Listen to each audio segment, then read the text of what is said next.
अस्सलाम वालेकुम, खुशामदीद, सुबह खैर तमाम देखने वालों को। प्रोग्राम है गुड मॉर्निंग कराची और मैं हूं आपका मेज़बान मोहम्मद यासर।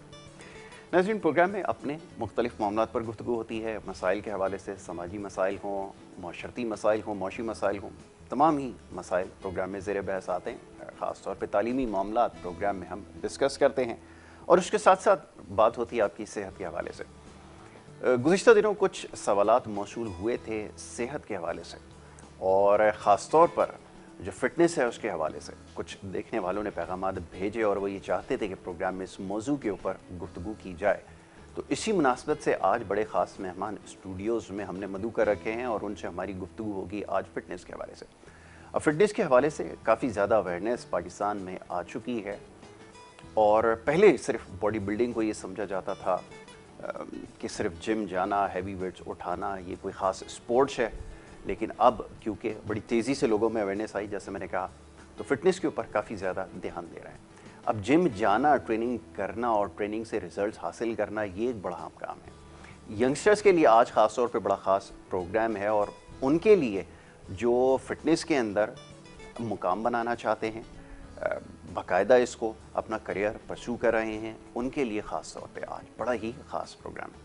दो हमारे आज बड़े ख़ास मेहमान मैंने यहाँ पर मदऊ कर रखे हैं, ख़ास तौर पे यंगस्टर्स के लिए जो फ़िटनेस के अंदर अपना करियर बनाना चाहते हैं, एथलीट बनना चाहते हैं, फ़िटनेस एथलीट बनना चाहते हैं। तो आज अपने दोनों मेहमानों को सबसे पहले खुशामदीद कहूँगा और फिर गुफ्तगू होगी उनसे फ़िटनेस के हवाले से, बॉडी बिल्डिंग के हवाले से और ये किस किस स्पोर्ट्स में आपको फ़ायदा पहुँचा सकती है, वो तमाम चीज़ें हैं जो आज आपको समझने का मौका मिलेगा।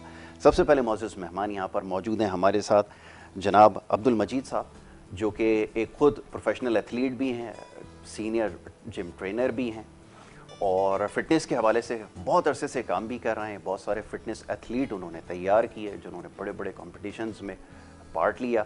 तो आज वो हमारे इस प्रोग्राम में मेहमान हैं। सबसे पहले अब्दुल मजीद को हम खुशामदीद देंगे। Thank you so very much Majeed भाई, बहुत शुक्रिया प्रोग्राम में। दूसरे हमारे मेहमान एक और बड़े ख़ास मेहमान हैं जनाब, वो भी एक प्रोफेशनल एथलीट हैं। बहुत सारे टाइटल उन्होंने अभी जीते हैं। रिसेंटली एक बड़ा टाइटल उन्होंने जीता है, उसके बारे में अभी उनसे बात होगी। और यंग हैं, एनर्जेटिक हैं और ख़ास तौर पे उन चंद पाकिस्तान के ऐसे एथलीट्स में हैं जो इंशाल्लाह बहुत जल्द जाकर बड़े लेवल के ऊपर पाकिस्तान को रिप्रेजेंट करने वाले हैं। इरफान असगर उनका नाम है।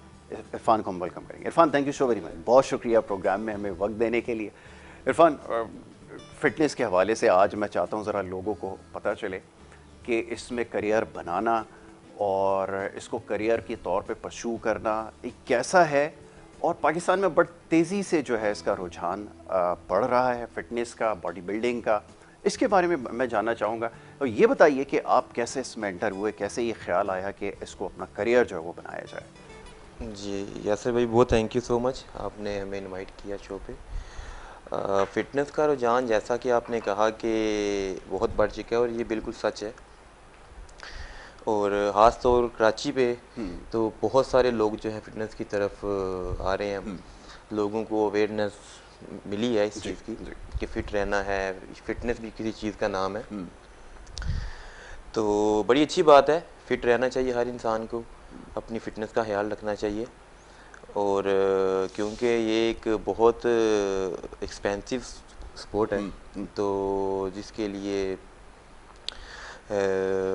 और जितने भी, दूसरी बात यह है, जितने भी ट्रेनर्स हैं फ़िटनेस से रिलेटेड, जो फ़िटनेस इंडस्ट्री में हैं, उनका फ्यूचर बहुत ब्राइट है।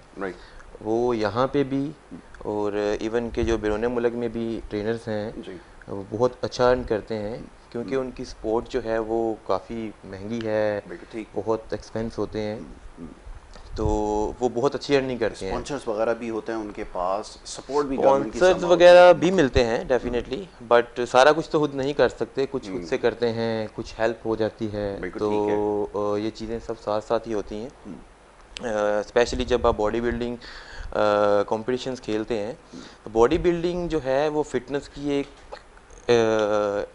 टॉप जिसे कहते हैं ना, सुप्रीम एक्सपेंस पे चली जाती है चीज़। ठीक है। तो जिसके लिए आपके एक्सपेंस ज़्यादा बढ़ जाते हैं। बिल्कुल ठीक। तो उसके लिए फिर आप कुछ खुद से करते हैं, कुछ स्पॉन्सरशिप्स आपको मिल जाती हैं, तो आप इसको कंटिन्यू करते हैं। बाकी दूसरी बात जो मेरी है कि मैं कैसे एंटर हुआ इसमें, तो मैं कुछ आज से 15 साल पहले इस फील्ड में सिर्फ छोटा सा बच्चा ही था जब एंटर हुआ था। तो उस टाइम पे तो थोड़ा इतनी समझ नहीं थी जी। बच्चों की तरह ही काम करते थे हम भी, जिम में जाके थोड़े थोड़े। तो जैसे जैसे समझ आती गई कि वो यार कॉम्पिटिशन्स, लोग तो कॉम्पिटिशन भी खेलते हैं, स्टेज के ऊपर खड़े स्टेज होते पे हैं। जाते हैं, अपनी बॉडी शो करते हैं। तो लोगों को देखते गए, आहिस्ता आहिस्ता शौक बढ़ता गया बढ़ता गया बढ़ता गया। तो ऐसे ही फिर मैंने कंपटीशन में पार्ट लेना शुरू किया जी। अपने होमलैंड का कंपटीशन विन किया, डिस्ट्रिक्ट पहला लेवल पे। कंपटीशन कहाँ से लड़ा था? पहला कंपटीशन मैंने अपने गांव में खेला था। अच्छा। जलालपुर जटा में, डिस्ट्रिक्ट गुजरात। और पहला तो नहीं था विन किया, पहले तो मेरी 6 लड़कों में से 6ठी पोजीशन आई थी आई थिंक। सबसे सोचा फिर के पोजीशन लेनी है, बड़ा टाइटल खेलना हाँ, है तो ऑफ कोर्स वो दिल में बात आती है इंसान के कि यार। फिर थोड़ा ज़्यादा मोटिवेट हुआ, फिर सेकंड कंपटीशन खेला, 3rd पोजीशन आई माशाल्लाह। फिर उसके बाद मैंने 2010 में जो मैंने कंपटीशन खेला था वो मैंने विन किया। फर्स्ट कंपटीशन विन किया था अपने होमलैंड। राइट। देन फिर डिस्ट्रिक्ट लेवल पे विन किया, फिर प्रोविंशियल लेवल पे विन किया। तो फिर ऐसे ही आगे बढ़ते अच्छा, पंजाब में कंपटीशन बड़ा है, बहुत एथलीट है, बहुत सारे लोग जो है बहुत उसको एथलीट्स चढ़ हैं लेते यार, हैं, नो वहाँ डाउट। तो बड़ा मुश्किल होता है। ये कैसे मुमकिन हुआ? बस जो इंसान मेहनत करता है, डेफिनेटली मेहनत है इसमें, उसको उसका फल मिलता है। ठीक है। अच्छा, कोचेस के बगैर तो ये मुमकिन नहीं है। अच्छा कोच आपके पास होना चाहिए जिसको इसकी समझ हो। बहुत सारे लड़के ट्रेन कर रहे हैं, डेफिनेटली लेकिन कोच ज़्यादा बेहतर समझता है। जब कोई एथलीट कंपटीशन की तैयारी करता है, स्पेशली बॉडी बिल्डिंग के लिए, जब वो तैयार होता है तो उसका जो फोकस है वो जो प्रोफेशनली करते हैं उनका फोकस अपने खाने पे है, अपनी नींद पूरी करने पे है, अपनी वर्कआउट करने पे है। जैसे मैंने और मजीद भाई ने तैयारी की है अभी, तो हमारा फोकस सारा इसी पे था कि यार इस टाइम पे खाना खाना है, इस टाइम पे वर्कआउट करना है, इस टाइम पे थोड़ा नैप लेना है, नींद पूरी करनी है। तो अपना दिमाग थोड़ा सा इसी साइड पे रहता है। तो जो आपका कोच होता है वो बहुत इसमें जो है ना इम्पोर्टेंट रोल अदा कर रहा होता है। तो बिल्कुल डेफिनेटली हमारे कोच हैं। मेरे कोच जो हैं डॉक्टर वकास, जिन्होंने सारा हमें हेल्प आउट किया इसमें। और हमने टाइटल जो भी रिसेंटली मैंने मिस्टर पाकिस्तान का टाइटल लिया है, ये सारा कुछ डॉक्टर साहब ने हमें गाइड किया है। उन्हीं की सारी काविशें हैं इसमें, हमने भी मेहनत की है, बट उन्होंने हमारा बहुत साथ दिया है। हम उनका जितना भी शुक्रिया अदा करें वो अल्फाज से तो नहीं हो सकता। ऐसा ही है। तो वो टाइटल जीत के जरूर उनको जो है वो पे ऑफ कर सकते हैं। अल्हम्दुलिल्लाह, बिल्कुल। ठीक तो है। He is one of the best coach in Pakistan, माशाल्लाह। बिल्कुल अल्हम्दुलिल्लाह। और हमें भी प्राउड है कि हमारे कोच जो हैं वो सबसे बेस्ट देख रहे होंगे। बिल्कुल वेरी गुड, डेफिनेटली। बिल्कुल मजीद भाई, ये आप तो खुद माशाल्लाह एक प्रोफेशनल एथलीट, लड़का तैयार करना बड़ी मेहनत इसके लिए चाहिए होती है, लेकिन यहाँ शिकायत ये की जाती है कि जी लड़के जो हैं वो मेहनत करने से जो वो घबराते हैं। जैसे अभी बात हो रही थी, इरफान ने कहा कि बड़ा डिसिप्लिन होना चाहिए लाइफ में। अगर डिसिप्लिन नहीं है तो आप प्रोफेशनल एथलीट, क्या कोई भी आप जो है वो एथलीट नहीं बन सकते। कितना ज़रूरी है, मैं चाहूँगा इसके बारे में थोड़ा बताइए। इसमें डिसिप्लिन जो है यासिर भाई बहुत ज़रूरी है, क्योंकि it's not a easy sports. You have to give your 100%। अगर आप 100% नहीं दोगे तो आपकी कंडीशन जो है वो स्टेज पे 100% खराब हो जाती है। बिल्कुल ठीक है। तो ज़रूरी है, इसमें फोकस भी चाहिए, पेशेंस भी चाहिए, डिसिप्लिन तो सबसे पहले है ना। अगर आपके अंदर पेशेंस नहीं है, अगर आप हार्ड वर्क नहीं करोगे तो दूसरे एथलीट आपसे आगे निकल जाएंगे। ऐसा ही है, सिंपल सी बात है। बिल्कुल ठीक है। अच्छा, ये एक बड़ा आज ट्रेंड चल गया है, हर किसी को जो है वो जल्दी, आपको पता है ना, एथलीट बनने का शौक है, जल्दी से स्टेज पर आ जाए। स्टेज पे नहीं भी जाना तो तस्वीरें अच्छी आ जाए। वो तस्वीरों वाले जो है वो अलग एथलीट हो गए और वो स्टेज वाले अलग हो गए। तो अब ज़रा इसमें बड़ा मुश्किल हो रहा है। इरफान मेरी बात समझ गया है, तो जनाब ये भी बड़ा चक्कर है। तो ये कैसे लड़कों को समझाया जाए कि सिर्फ तस्वीरों की हद तक नहीं है जी, स्टेज पे जाना है, मुल्क को रिप्रेजेंट करना है। ये फिर डिपेंड करता है उन लोगों पर, क्योंकि अगर आप प्रोफेशनली जा रहे हैं, अगर आप प्रोफेशनली compete करना चाहते हैं तो then that is different game. अगर आपको सिर्फ पिक्चर्स के लिए मतलब हेल्थी रहना है, आपको फिट रहना है, ये भी अच्छी बात है। We should be healthy. It's a lifestyle actually, एक पूरा लाइफस्टाइल है। अपने इनटेक और आउटटेक को कैसे बैलेंस रखना है अपने, ये तो इसी से रिलेटेड है, तो इसको आप एज ए लाइफस्टाइल लेके चल रहे हैं अगर, तो इट्स वेरी गुड। बिल्कुल ठीक है। अच्छा, लेकिन अगर आप कम्पेटिटिव लेवल पे compete करना चाहते हैं तो फिर you have to go one step Exactly, you have to give your 100% by any means, सबसे ज़्यादा ज़रूरी 100% in all aspects। हाँ बिल्कुल, इससे कम पे जो डाइट में 100%, वर्कआउट में 100%, mentally you have to be ready, focused होना चाहिए, focused होना सबसे चाहिए, इम्पोर्टेंट चीज़ है। बिल्कुल। बिल्कुल क्योंकि ठीक जब है। आप लो कार्ब डाइट पे जाते हो तो उसमें आपका मूड जो है वो भी बहुत बहुत ज़्यादा ज़्यादा खराब होता है। स्विंग होता है। ऐसा ही है। आपको मेंटली लगता है कभी कभी, क्या बार बार आपको लगता है कि जस्ट गिव अप। हाँ, exactly. You have to stay on track. बिल्कुल ठीक है। ये आपने बिल्कुल ठीक कहा कि ये बड़ी मुश्किल चीज़ है जिसकी बात अभी हो रही है। अच्छा, ये प्रोफेशनल एथलीट जो देख रहे हैं वो ये समझते हो, यकीनन समझ रहे होंगे जो बात यहाँ पे की जा रही है। जब कार्ब्स कम होते हैं, जब प्रोटीन के ऊपर हम आते हैं, जब ख़ास तौर पे पानी आहिस्ता आहिस्ता हम ड्रॉप करना शुरू करते हैं, तो बड़ा मुश्किल एक वक्त होता है प्रोफेशनल एथलीट के लिए तमाम चीज़ें उसको कंटेन करना। तो ये सारी चीज़ें तो होती हैं भाई, मूड स्विंग होते हैं जी, बड़ा ख़तरनाक एक वो स्टेज आ जाती है जिसके वक्त बड़े झगड़े हो रहे होते हैं, लोग कहते हैं जी आपस में लड़ रहे थे, ये करो। तो ये तो नॉर्मल है, हमें पता है, इतने टाइम से हम फील्ड के अंदर हैं, तो ये चीज़ें तो नॉर्मली होती रहती हैं। फिर इसका हमें आइडिया होता है पहले से ये होगा ठीक तरह से, इसको हैंडल करना आना चाहिए। तो ये शॉर्ट टाइम के लिए होता है पीरियड, बट बहुत टफ होता है। ठीक है। अच्छा, ट्रेनिंग के हवाले से थोड़ी बात हो जाए। ट्रेनिंग का क्या पैटर्न अडॉप्ट किया और क्या चेंजेस आई रूटीन की एक्सरसाइज करते हुए, क्या वो रिजल्ट्स मिल सकते हैं? ये एक बड़ा कॉमन क्वेश्चन किया जाता है कि जनाब ये प्रोफेशनल एथलीट हैं, क्या प्रोग्राम प्लान लेकर चलते हैं जिसकी वजह से अपने गोल्स अचीव करते हैं? और ये समझाना बच्चों को ज़रूरी है कि टाइम टू टाइम इसमें चेंजेस आती हैं, सारा टाइम एक जैसा वर्कआउट नहीं किया जाता। इसके ऊपर मैं चाहूँगा जी मजीद भाई आप कुछ पहले इसमें। जो कम्पेटिटिव लेवल की ट्रेनिंग होती है उसमें पीरियडाइजेशन होती है। यस। तो हमारा एक प्लान होता है शुरू के कितने वीक तक हमें क्या वर्कआउट करना है। शुरू में हाइपरट्रॉफी करते हैं हम। हाइपरट्रॉफी में जो है आपको मास बिल्ड करना होता है, नया मसल पुट ऑन करना होता है, तो उसमें आपके ट्रेनिंग इंटेंसिटी थोड़ी कम होती है। आपका वॉल्यूम जो है वो एंड में जाके हाई हो जाता है। तो शुरू में आप कम रेप्स के साथ ज़्यादा हैवी वेट होता है, रेस्ट टाइम ज़्यादा होता है, तो और उसके साथ आप कैलोरी सरप्लस में रह रहे होते हो। फिर मिड में जाके थोड़ा चेंज होता है वर्कआउट, उसमें आप कैलोरी सरप्लस को ड्रॉप करते हो, मेंटेनेंस लेवल पे लेके जाते हो। फिर उसके बाद जो लास्ट फेज होता है उसमें आपने जो है वो बिल्कुल ग्लाइकोजन डिप्लेशन ट्रेनिंग होगी। मतलब लंबी ट्रेनिंग होगी, सुपर सेट्स होंगे, ज़्यादा रेप्स होंगे उसमें, लेकिन लाइट वेट के साथ करेंगे आप वो लास्ट के जो फ्यू वीक्स होते हैं। तो इस तरह इसको पूरा प्लान करके चलना होता है। पीरियडाइजेशन होती है, कहाँ पे गेन करना है, कहाँ मेंटेनेंस फेज में जाना है, कहाँ अपने कैलोरीज कट करनी है, अपनी ड्रॉप करनी है। ठीक है। ये और इन बिटवीन अगर कोई इंजरी कैरी कर रहा हो एथलीट तो उसका भी ख्याल रखना ज़रूरी है। अच्छा, अब ये चीज़ें तो वो समझेंगे जो प्रोफेशनल ट्रेनर हैं, या प्रोफेशनल ट्रेनर बड़े कम है। इस वजह से मैं देखता हूँ कि बड़ा नुकसान हुआ है, बड़े अच्छे अच्छे एथलीट जो हैं वो रह गए, या फिर बॉडी में उनके जो चेंजेस आने चाहिए थे वो नहीं आए।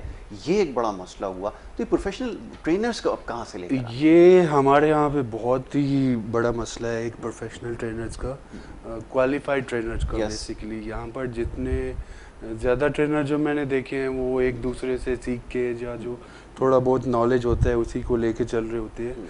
वो जो लड़का होता है आपके पास, जो एथलीट आप जिसको तैयार कर रहे होते हो, उसकी आपने बहुत सारी चीज़ें देखनी होती हैं। उसमें हार्मोनल चेंजेस होती हैं, उसके बाद जो कंपटीशन के बाद के इफेक्ट हैं उसको भी आपने देखना होता है।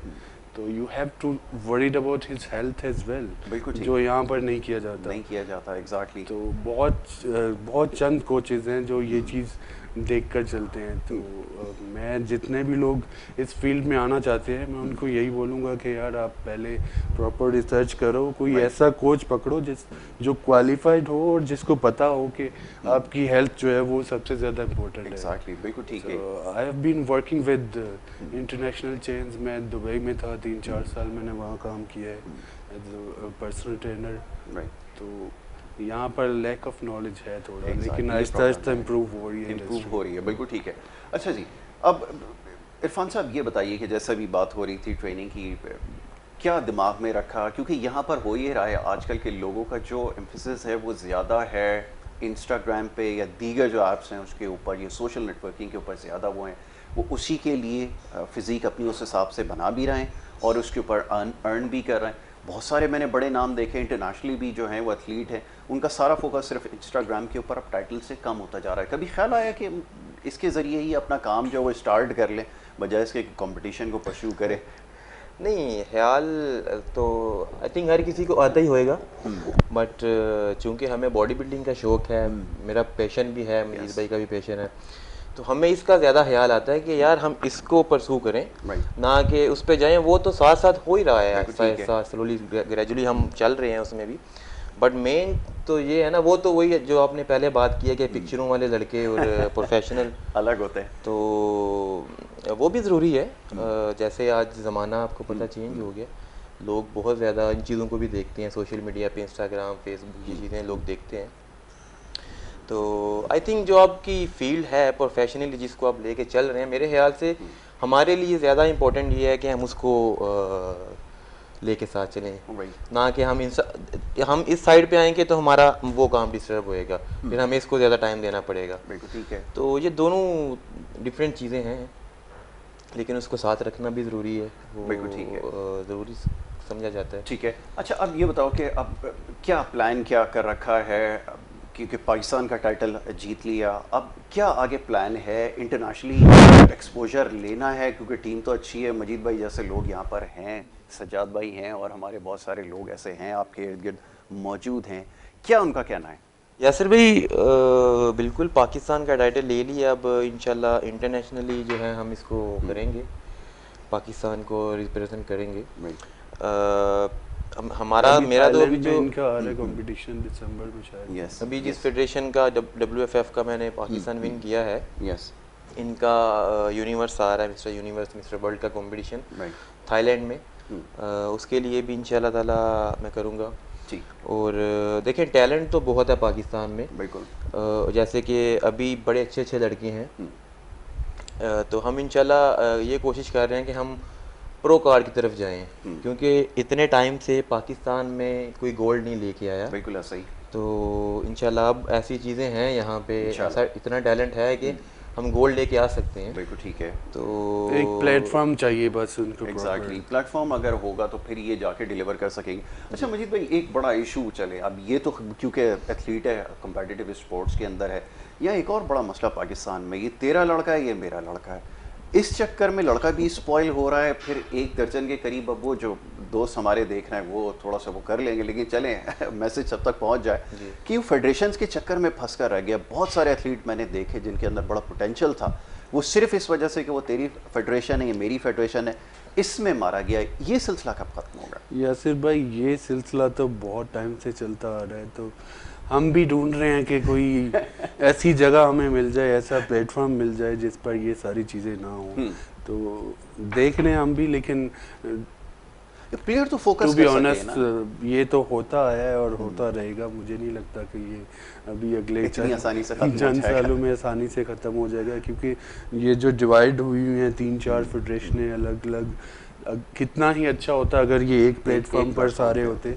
और हमारे पास बहुत अच्छे अच्छे बेस्ट प्लेयर्स हैं जो वर्ल्ड में जाके पाकिस्तान का नाम रोशन कर सकते हैं। तो हमारी दुआ है, ख्वाहिश होगी कि ज़रूर इन सबको ये मसला जो है वो रिजॉल्व हो जाए। ठीक है जी। अच्छा, अभी बहुत सारी बातें हमने करनी है, मजीद भाई यहाँ पे बैठे हुए हैं, इरफान यहाँ पर है, और फिटनेस के हवाले से आज बहुत सारी चीज़ें डिस्कस होंगी। यंगस्टर्स के लिए ख़ास तौर पर बड़ा इंपॉर्टेंट प्रोग्राम है, जो इसमें दिलचस्पी रखते हैं, करियर अपना बनाना चाहते हैं बॉडी बिल्डिंग में, फिटनेस के अंदर, उनको बहुत सारी चीज़ें अभी पता चलेंगी। एक छोटी सी ब्रेक हमने लेनी है यहाँ पे, एक ब्रेक ले लेते हैं। ब्रेक के बाद जब वापस आएंगे तो फिर हमारी गुफ्तगू जारी रहेगी। आप देखते रहें गुड मॉर्निंग कराची।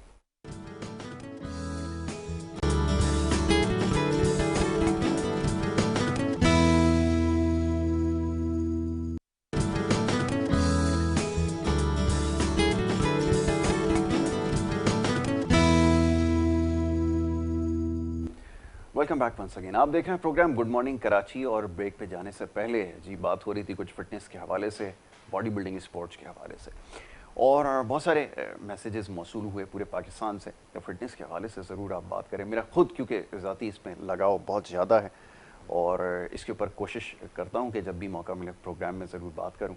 बड़े अच्छे हमारे मेहमान दोस्त यहाँ पर मौजूद हैं, और फिटनेस इंडस्ट्री में बड़ा नाम है, अब्दुल मजीद और इरफान तो इनसे आज हमारी बात हो रही थी, इरफान असगर से। मजीद भाई, ये बताइएगा कि अभी यंगस्टर जो ख़ास तौर पे एक्सपोजर लेना चाहते हैं, और हम कुछ देर पहले भी इस बारे में बात कर चुके हैं कि देयर इज़ नो शॉर्टकट जो आप लगाकर जो है वो एथलीट बन जाएं, तो इनके लिए क्या करने की ज़रूरत है? और ख़ास तौर पे कुछ बच्चों ने मैसेजेस किए कि हम इसको प्रोफेशनली टेकअप करना चाहते हैं, ट्रेनिंग हम इसके लिए जो ट्रेनिंग के जो सर्टिफिकेट्स हैं उसके बारे में कुछ बताएं कि वो कैसे इस तरफ आ सकते हैं। यासिर भाई, इसमें दो चीज़ें हैं। अगर आप कम्पेटिटिव बॉडी बिल्डिंग की तरफ जाना चाहते हो तो वो एक अलग ठीक है वे है। अगर आप प्रोफेशनल पर्सनल ट्रेनर बनना चाहते हो तो वो एक अलग वे है।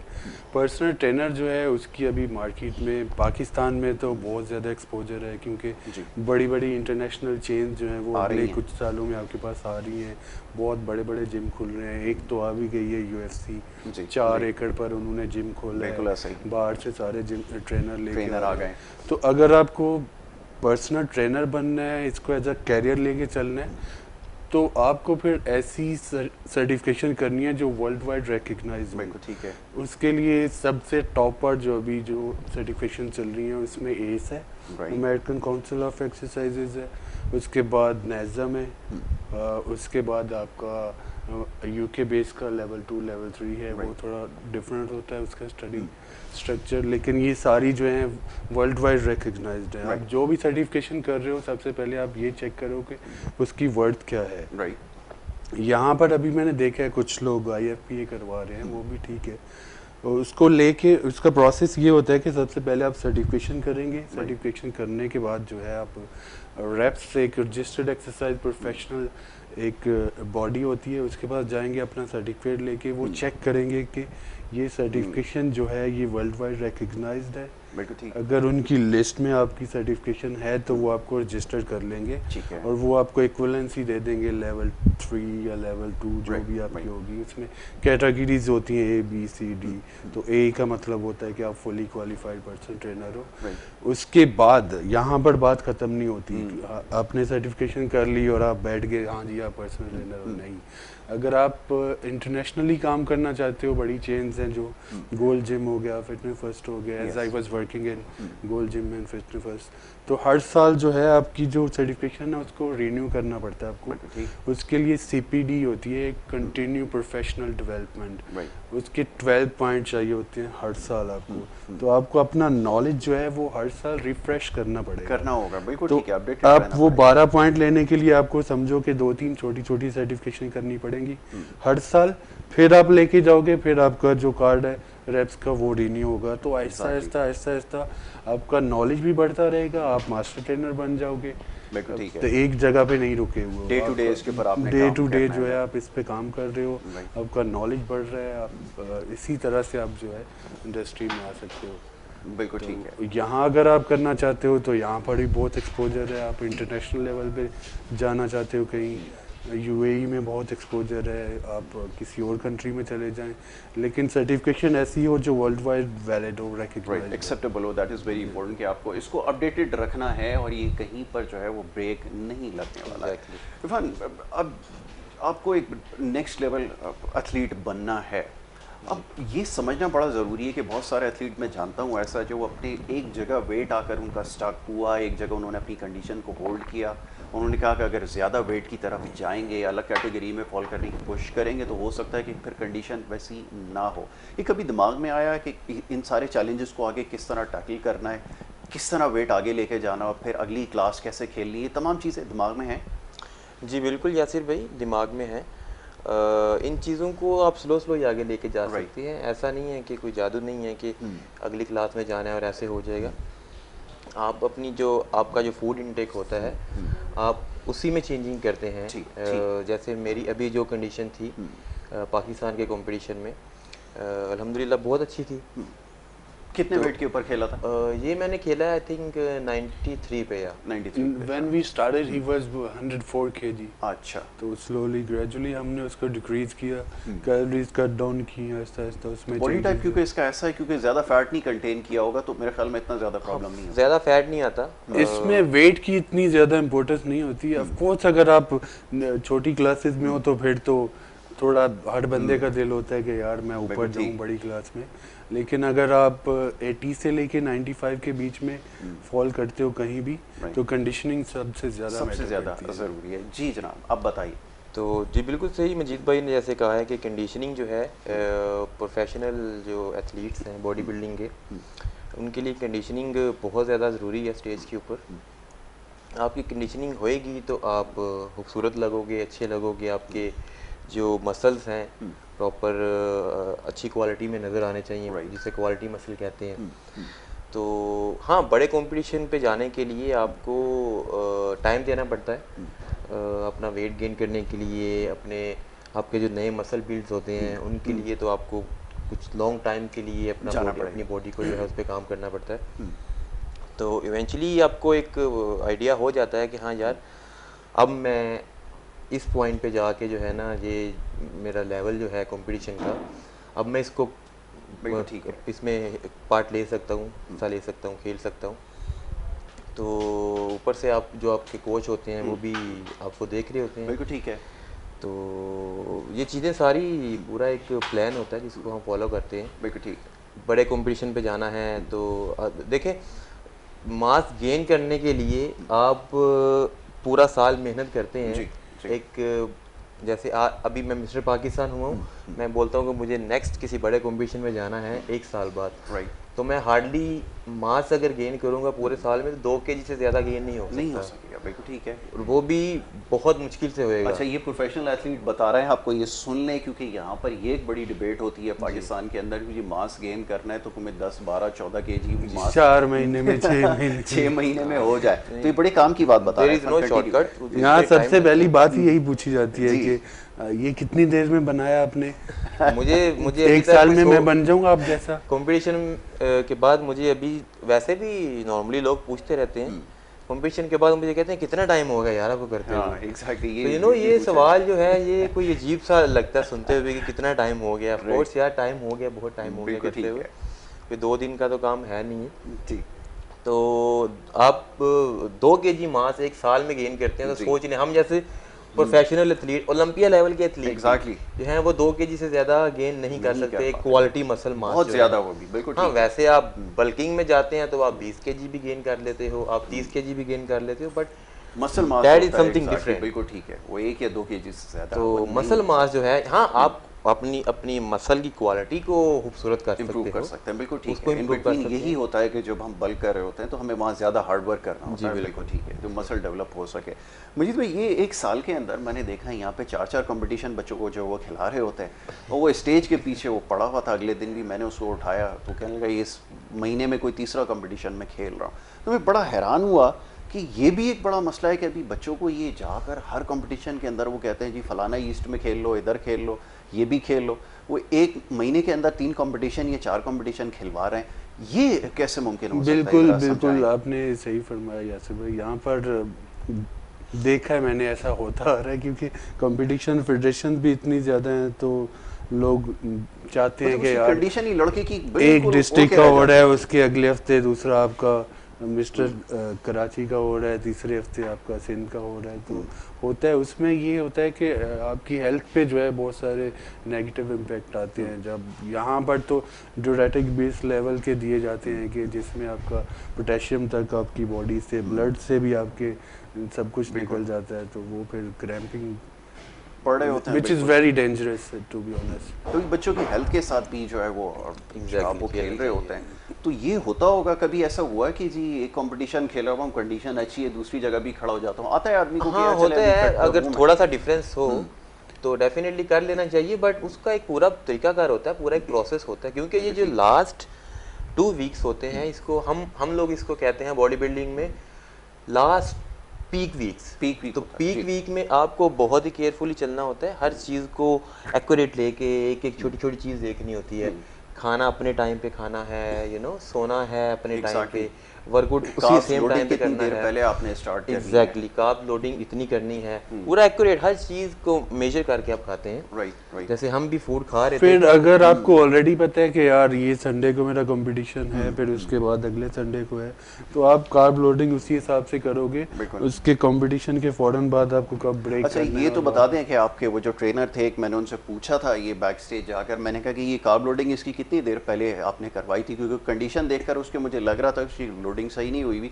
तो ये बेसिक चीज़ें नहीं पता, ये नहीं यहाँ पर बहुत लैक ऑफ नॉलेज है इसका। बहुत सारे जो ये सोडियम कितना अपने बॉडी में लोड खुद करना है देखे हैं, बहुत सारे लोग सेम डे पर कंपटीशन से 1 घंटा पहले बोलते हैं जी ये आप लोडिंग कर लो। 1 घंटे पहले लोडिंग के 1 घंटे में क्या ग्लाइकोजन स्टोर करेगी आपकी बॉडी, सबसे बड़ी बात है। सोडियम वगैरह तक खत्म करवा देते हैं बॉडी में जी कि कुछ दिन पहले 20 दिन पहले सोडियम नहीं देते, which is very wrong. Like ये तो होना, मैं तो लास्ट डे तक सोडियम लेता रहा हूँ। मजीद भाई हम सोडियम हमने छोड़ा नहीं, कभी भी नहीं छोड़ा सोडियम हमने। बिल्कुल ठीक है, तो ड्रॉप करवा देते हैं ये लोग, तो ये बड़ा पता नहीं क्यों ड्रॉप करवाते हैं। आप कम कर सकते हो उसको रेगुलर लेवल से, ग्रेजुअली कम किया जाता है, एकदम से उसको कम करो, बिल्कुल आप ड्रॉप नहीं करो उसको। बिल्कुल ठीक है। फिर डिपेंड करता है कंडीशनिंग पे, आपकी कंडीशन कैसी है, वो सारी चीज़ें देख के फिर ये चीज़ें जो है आपको करनी पड़ती है। बिल्कुल ठीक है। मुझे भाई ये बताइए कि अब ये आपने तो कम्पीट किया, बड़े बड़े कंपटीशन में एक्सपोजर लिया, कुछ देर पहले आपने बताया हादी चूफान और बड़े बड़े बॉडी बिल्डर्स आपके साथ थे, वो 85 पे थे, आप ओवर 100 के ऊपर खड़े हुए थे,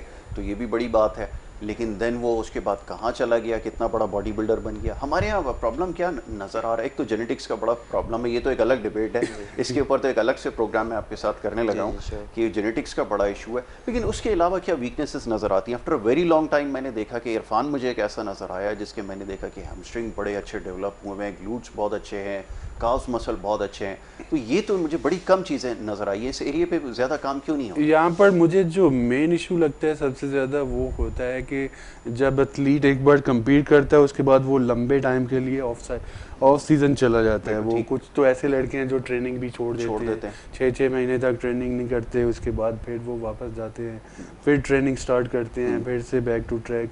मेन चीज़ जो होता है फाइनेंशियल इशू, यहाँ आप जिस बॉडी बिल्डर को बोलोगे वही बोलेगा यार ये गवर्नमेंट हमें सपोर्ट नहीं करती। गवर्नमेंट किस को सपोर्ट करे भाई, ये आपका अपना पैशन है, आपका शौक है, you have to support your self. एक पूरी दुनिया में ऐसा ही होता है कि बॉडी बिल्डर जितने भी हैं गवर्नमेंट थोड़ी सपोर्ट करती है उनको। एक लेवल पे आप जाते हो, वहाँ जाके आपको जो है may be you can get a sponsor, मगर स्पॉन्सर भी इतना नहीं करते कि सारे एक्सपेंस आपके बेयर कर रहे होते हैं। किसी कंपनी ने आपको हायर कर लिया, चलो भाई आपकी सप्लीमेंटेशन जो है वो फ्री हो गई।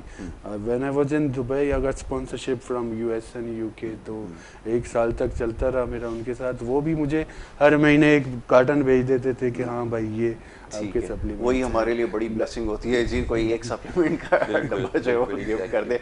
जी जनाब, अब बताइए इस बड़े एक्सपेंसेस होते हैं इसके अंदर, और फिर ये ज़रूरी भी एसेंशियल है बॉडी बिल्डर के लिए, लेकिन ये तो प्रॉब्लम रहता है फाइनेंशियल।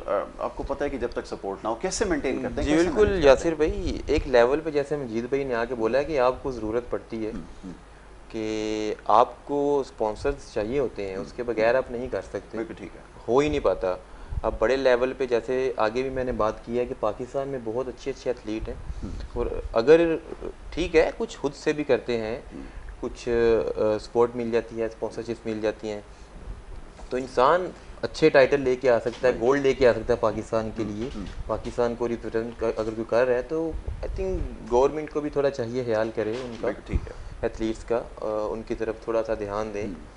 हमारे इधर इतना जो है ट्रेंड बॉडी बिल्डिंग का या फिटनेस का है क्रेज़ कि यहाँ पे देखें आप देखने के स्पोर्ट्स कॉम्प्लेक्स नहीं है, अवेयरनेस, उसके बाद क्रिकेट ग्राउंड नहीं है। एग्जैक्टली। तो जो हमारे जो जिम हैं ये इन सारी चीज़ों को हैंडल कर रहे हैं। फिटनेस का सारा जो है वो हमारे जिम इसका रोल अदा कर रहे हैं कि जिम्स में लोग जाते हैं। कैसे मैनेज किया, क्योंकि अपरेटस तो अब आकर मैंने देखा है कराची में कुछ जिम्स ऐसे हैं, जैसे मजीद भाई ने कोर बनाया और इस तरह के जिम्स हैं जहाँ पर एडवांस मशीन्स हैं, मतलब ये पहले तो नहीं हुआ करती थी। तो किस तरह ट्रेनिंग की और कैसे ये सब कुछ मुमकिन हुआ है?